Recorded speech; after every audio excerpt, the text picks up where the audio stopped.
Miss Glitch, who's next? We have a convict here from the Newgate prison.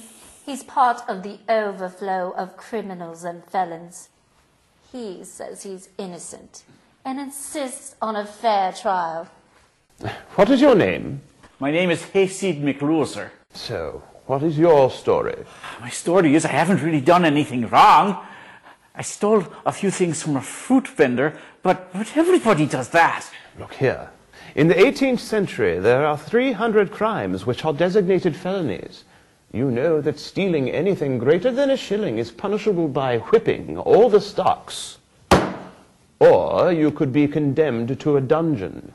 Now, if you apply for a pardon, you might be transported out of the country, and the term of exile might be fixed at 14 years. From 1655 till now, this has been the legal and preferred way you could be transported. But I haven't really done anything wrong. I've committed no crimes or felonies, whatever they are. Now see here, perhaps you didn't get the real story here. You can petition to the judge to save yourself the trouble of a trial by application to his lordship to ship you off to one of the plantations. These requests are instigated by the judges in the first place, and it appears they are never refused.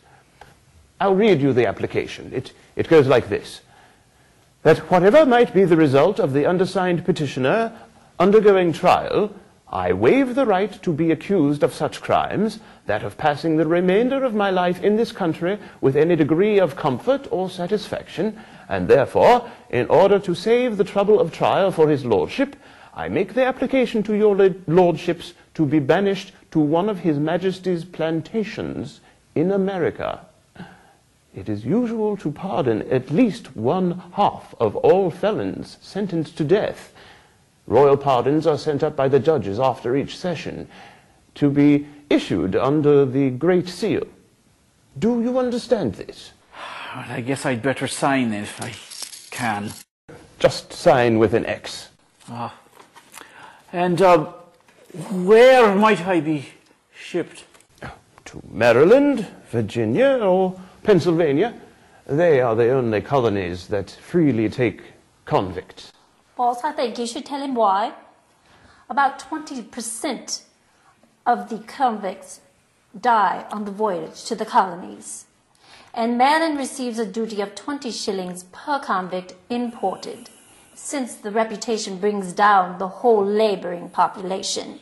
You're favored because you're cheap. That's right, Miss Glitch. Take him away.